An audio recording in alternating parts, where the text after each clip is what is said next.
እንዲገነዘብ እንፈልገው ኢትዮጵያ የመፍረስ ስጋት አልፏል። ከእንግዲህ በኋላ እንደዚህ አይነት ስጋት እኛ የለንም። ኢትዮጵያን ለማፍረስ የሚነሳ ኃይል ካለ ኢትዮጵያን ለማጽናት የሚችል የተሻለ ኃይል ስለገነባን ስጋት የለንም። ከዚህ ቀደም ነበረን ስላልገነባን። አሁን ግን ለማፍረስ የሚችል ኃይል እንኳን በኢትዮጵያ ውስጥ ከሌላም ቦታ መጥቶ አለ ብለን አናስብም። ብዙ ስጋት አያስፈልግም። ነገር ግን ኢትዮጵያ ልትፈርስ ነው እየፈረሰች ነው ባሉ ሰዎች ጭንቅላት ውስጥ ፈርሳለች። ኦልሬዲ ጭንቅላት ውስጥ የፈረሰን ሀገር መገንባት ስለማይቻል እኛ ጋር ያለው ሐሳብ የምትበለጽግ የምትጸና በከፍተኛ ችግር ውስጥ የምታልፍ ሞር የምትቀራረብ ኢትዮጵያ ትፈጠራለች ነው። ለሱ ነው የምንሰራው። እኔ ካልመራውት ፈርሳለች ብሎ ለሚያስብ ኃይል እየፈረሰች ናት። ለኛ ግን በኋላም በዳታ በማሳየው እጅግ ድንቅ ስራ እየሰራች ያለች ብዙ ፈተና ያለባት ፈተናዋን ደግሞ ተደምራ የምትወጣ ትልቅ ሀገር እንደሆነች ነው ምናምነው። ወደ ሳር ቤት ከዚህ ቀደም ስትነዱ ከኤዩ በኋላ ያለው ድልድይ ጋር መኪና ውስጥ ሆናችሁ መስኮት ዝቅ ያለ እንደሆነ ከየት እንደመጣ የማታውቁት አፍንጫ የሚሰነፍስ ሽታ አለ። መኪና ውስጥ አይደለም፣ አስፋልት ነው። ከድልድዩ ማዶ እየመጣ ይረብሻል። በባህሪው አፍንጫን የሚሰነፍስ ሽታ በጣም በርቀት ሄዶ መረበሽ ይችላል። መልካም መዓዛ ግን ቀረብ ካሉ በስተቀር አይሸትም። አሁን የምትሰሙት አፍንጫ የሚሰነፍስ ጩኸት ከዛ ከጨለምተኝነት የመጣ ሐሳብ ነው እንጂ ቀረብ ብሎ ሲታይ በእያንዳንዱ እንቅስቃሴ ኢትዮጵያ ተስፋ በሚሰጥ ጉዞ ላይ ነው ያለችው። ይሄን ደግሞ በጣም ይገርመኝ በቀደም ኤዩ ስብሰባ ላይ ከመጡ ሰዎች ካገኘኋቸው 100% ያገኘኋቸው ሰዎች የሚያስሉኝ አንድ ነገር ነው። ኢትዮጵያ በውጊያ ውስጥ በኮሮና ውስጥ በዚህ ሁሉ ችግር ውስጥ እንዴት መለወጥ ቻለች ነው። ህዳሴ እንዴት ይገነባል? እንዴት ነው እዚህ ያለን ሰዎች ይሄንን ለማየት የምንቸገረው? ፈተና አለ፣ ችግር አለ፣ መከራ አለ፣ እውነት ነው። ነገር ግን ከደህንነት ውጭ መበልጸጊያ መንገድ፣ አንድ መሆኛ መንገድ፣ ሰላም መሆኛ መንገድ የማይታያቸው ኃይሎች ሁል ጊዜ መከራ ያወራሉ። ይሄ ብርጭቆ ባዶ አይደለም፣ በውስጡ አየር አለ። በውስጡ አየር ያለው ብርጭቆ ልክ ውሃ ሲጨምርበት በመታቁት ህግ ስፍራ ይለቃል። አሁን አየሩ የት እንደገባ ባናቅም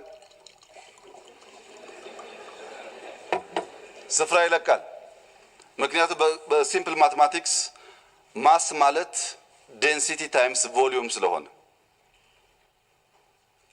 አሁን ይሄ ውሃ የሞላውን ብርጭቆ ዝም ብለ ፍሰስ አየር አመተን እንጨምርብህና ውጣ ብንለው አየር ውሃን ሊያስወጣ አይችልም። የሚያስወጣው ከበድ ያለ ማስ ነው፣ ድንጋይ ነው። ከበድ ያለ ነገር ሲመጣ ነው የሚወጣው። አሁን ያለውን መንግስት መቀየር የሚቻለው ሻል ያለ የሚጨበጥ ሐሳብ ሲመጣ ነው። አየር ጨብጦ ልቀቁ አይሆንም ማለት ነው።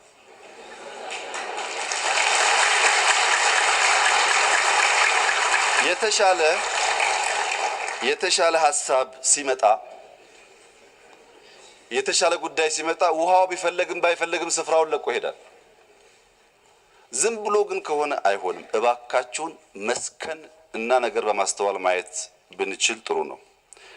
ከአንደኛው ዓለም ጦርነት በኋላ በጀርመን ሀገር ዌይማር ሪፐብሊክ የሚባል መንግስት ተቋቁሞ ነበር። ይሄ መንግስት አንደኛው ዓለም ጦርነት አልፎ ሁለተኛው ሳይፈጠር የነበረ መንግስት ነው። ሶስት ከባድ ኃይሎች ያስቸግሩት ነበር። አንደኛ የንጉሱ ስርዓት መመለስ አለበት ሚሉ በቅርቡም ጀርመን ታይቷል። ለዛይን ሰምታችሁ ይሆናል። የንጉስ ስርዓት መመለስ አለበት ብሎ የጠፋው የንጉስ ስርዓት የሚናፍቁ ኃይሎች ነበሩ። ሁለተኛው ለጀርመን የሚያስፈልጋት ኮሙኒስት መንግስት ነው እና ኮሙኒዝም ማቋቋም አለበት የሚሉ ኃይሎች ነበሩ።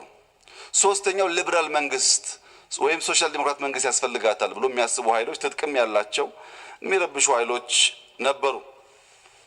እነዚህ ሶስት ኃይሎች ለመገዳደርና ጀርመንን ለማጽናት የተፈጠረው መንግስት ጀርመንን ለሁለት ከፈለ፣ አውሮፓን ናጠ፣ ዓለምን ናጠ። ሁለተኛው ዓለም ጦርነት እንቀሰቀሰ። በሚሊዮን ሰዎች አለቁ እንደምታውቁት። እኔ የሚያሳስበኝና ምክር ቤት እንድገነዘብ የምፈልገው ዴሞክራሲን ለመገንባት ጥረት እያደረግን ነው። ነፃ ሚዲያ፣ ነፃ ሀሳብ፣ ነፃ ምርጫ ሙከራ የተደረገ ነው። ይሄ ዴሞክራሲን ለመገንባት የምናደርገውን ጥረት በቀና መንገድ አስበን በሐሳብ ገበያ ተወዳድረን ሰላማዊ በሆነ መንገድ ለመተካካት የማንሰራ ከሆነ የመንግስቱ መንገድ የሚሆነው ዲክታተርሺፕ ነው። ዴሞክራሲን ካልገነባን ዲክታተርሺፕ ነው የሚገነባው። ዲክታተርሺፕ ደግሞ ኢትዮጵያ ውስጥ ሞክረን አልተሳካልንም። ብንገባበት ቀጥሎ የመጣው ዲስኢንቴግሬሽን ነው። እንደምንም ብለን ለኢትዮጵያ ለህዝቧ ጥቅም ሲባል ዴሞክራሲን ከነእንከኑ እንኳን ማስቀጠል ነው ማሰብ ያለብን እንጂ ከዚያ ውጪ በኃይል በሴራ በምናም የሚታሰበው ነገር ያው የተሻለ ጉልበት ያለው መንግስት ስለሆነ ወደ ጉልበት ይሄዳል። ወደ ጉልበት ደግሞ ከሄደ የነበረውን ጥፋት ይደግማል። ያ ጥፋት ደግሞ ይበትናናል። ወደዛ እንዳንሄድ የበለጠውን ነገር ማሰብ ጠቃሚ ይመስለኛል። የጀርመን መንግስት ላይ የገጠመው ፈተና እኛም መልሶ እንዳይገጥመንና ከኢትዮጵያ አልፈን ሌሎች ዕዳ እንዳንሆን በተቻለ መጠን ነገርን በማስተዋል እና በዘላቂ ጥቅም አንፃር ብናይ ጥሩ ይሆናል። ስልጣን ብትለቅ የተባለው በጣም ጥሩ ጥያቄ ነው። ግን ጥሩ የሚሆነው ስልጣን ብንለቅ ነበረ። ምክንያቱም ስልጣን መንግስት ማለት አስፈጻሚ ማለት አይደለም። ህግ አውጪ መንግስት ነው፣ ህግ ተርጓሚ መንግስት ነው፣ አስፈጻሚ መንግስት ነው። እኛ እዚህ ያለን ሰዎች የመንግስት ባለስልጣኖች ነን። ይልቁኑ የተከበሩ አቶ ክርስቲያን ደግሞ የቋሚ ኮሚቴ ሰብሳቢ ናቸው፣ የአንድ ሚኒስቴር አለቃ ናቸው እና በጋራ ብንለቅ ቢሆን ሞር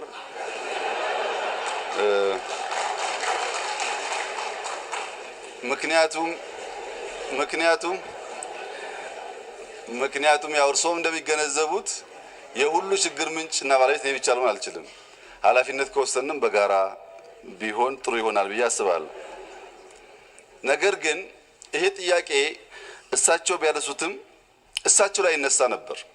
በውጭ ያሉ በፓርላማ እንደሳቸው አሸንፈው መግባት ያልቻሉ ሰዎች ለምንድነው እኚህ ሰው የቋሚ ኮሚቴ ኃላፊ ሆነው የተቀመጡት አይለቁም እንደ ያሉ ከዚህ ቀደም በሚዲያ እንደምትሰሙት ብዙ ይተቻሉ። እርሶ ምርጫ አሸንፈው ነው የገቡት። እዚህ ተቀምጠው የህዝቡን ጥያቄ ማንሳቱ ተገቢ ነው ብዬ ነው የማስበው። መቆጣጠሩም የሚያደርጉት ጥረትም ግን ከስልጣን ጋር ተያይዞ ያለው ጉዳይ በአንድ ቀላል ምሳሌ ለማስረዳት በደቡብ ህንድ ሞንኪ ትራፕ የሚባል ጦጣን የማጥመድ ቴክኒክ አለ።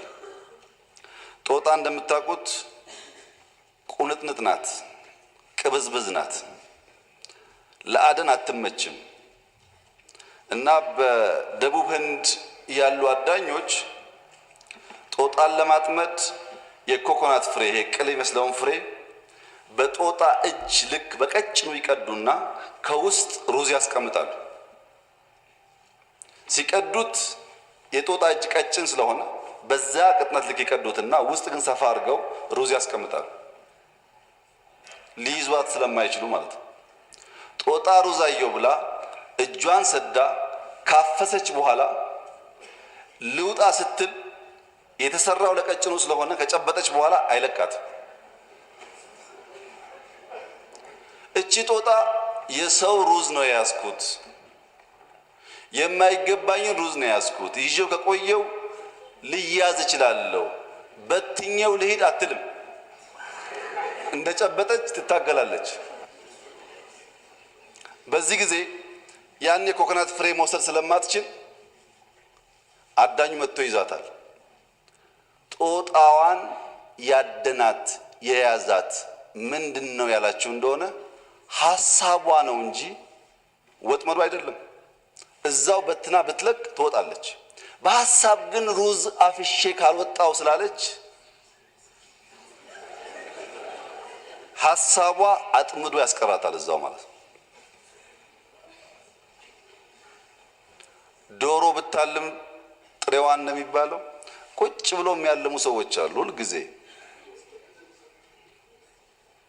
በዚያ መንገድ ጥሩ አይሆንም። ሁለተኛው ቢጨበጥ ጥሩ የሚሆነው ስልጣንን በሚመለከት በእኔና በተከበሩ አቶ ብናልፍ መካከል የሚደረግ ድርድር የለም። የስልጣን ባለቤት ህዝብ ነው። ስልጣን ሰጪም ነፋጊም ህዝብ ነው። እኔና አቶ ብናልፍ ማድረግ ያለብን የተሻለ ሐሳብ ይዘን ህዝባችን ጋር መቅረብና የኔን ሐሳብ ምረጥልኝ ብለን በሰጪው ነው የምንመረጠው እንጂ በምክር ቤት ውስጥ ስጠኝ ልቀቀኝ በሚል አይሆንም ማለት ነው። ሰጪው ጋር ሐሳብ የተሻለ ይዞ መቅረብ ያስፈልጋል። ለዚህ ስልጣን በኮሮጆ እንጂ በመናጆ አይያዝም እነሱ ነው እና 3 ዓመት ይቀራል ለምርጫ። በውጭም አሉ ብዙ የኦሮሞ መንግስት እያሉ የሚዘፍኑ ዘፋኞች አሉ። እነሱን ጨምሮ ሰብሰብ ብሎ ሐሳብ አጠናክሮ ለኢትዮጵያ ህዝብ ማቅረብ ነው። እኛ ለኢትዮጵያ ህዝብ እንደተባለው የተገባውን ቃል ካልመለስን፣ የኢትዮጵያ ህዝብ በእኛ አስተዳደር ካረካ፣ በምርጫ ከጣለን በተደጋጋሚ እንዳለው በደስታ እናስረክባለን። በደስታ ፓርቲዎች መዘጋጀት ያለባቸው ሐሳብ ይዘው መምጣት ነው። አሁን ሐሳብ የለም፣ ውሃውን በአየር ላውጣ ነው። ሰብሰብ ብሎ ሐሳብ ይዞ ያን ወደ ህዝብ አቅርቦ ለመመረጥ እና ለማሸነፍ የሚደረግ ጥረት ለሁላችን የሚጠቅመን ይሆናል። ለሁላችን በዚህ አግባብ ቢታይ ጥሩ ይመስለኛል። ከዚሁ ጋር ተያይዞ የኛን መንግስት በሚመለከት በሰሜን ጦርነት፣ በምዕራብ ከሸኔ ጋር፣ በምስራቅ እንደዚህ ተብሎ ብዙ ፈተናዎች ስላሉ አሁን ነው ጊዜው፣ አሁን ነው የሚዳከሙት፣ አሁን ነው የሚወድቁት የሚል ሐሳብ በስፋት ይሰማል። የተከበረው ምክር ቤት እንዲገነዘብ የምፈልገው በዓለም ላይ ፈተና አልቦ ችግር አልቦ ሀገር የለም። አሜሪካን በጣም ብዙ ችግር አለባት። ተማሪዎች ይሞታሉ፣ ሰው ይሞታሉ፣ ስቃይ አለ እዛ። አውሮፓም እንደምትሰሙት ሰሞኑን ስቃይ አለ፣ ችግር አለ፣ ይቃጠላል። ግን የችግራችን ባህሪ ይለያያል። የነሱ ዲሽ ወሸር ይባላል፣ የኛ ላውንደሪ ነው። ዲሽ ወሸር ዕቃ የሚያጥብ ማሽን ነው። ዕቃ ሲያጥብ ብርጭቆውን አይሰብረውም፣ ድስቱን አይሰብረውም፣ አይጨምቀውም። በፕሬሸር ብቻ ውሃ እየረጨ ያጥበዋል። ከውጭ ሲታይ ብርጭቆውም እንዳለ ነው፣ ድስቱም እንዳለ ነው። የኛ ግን ላውንደሪ ነው። ሸሚዝ ሲገባበት ይጨምቀዋል፣ ያሸዋል። እስኪተኮስ ድረስ ያ ሸሚዝ ተለብሶ ልብስ የሚሆን አይመስልም፣ ያለቀለት ነው ይመስለው። እኛ የሚያጥበን ላውንደሪ የሚያሸን ቢሆንም ተተኩሰን አዲስ ስለምንሆን ፈተናዎች ይበልጥ ስለሚያጠናክሩን፣ ይበልጥ ስለሚያስተምሩን በቀለለ መንገድ የሚሆን አይመስለኝም።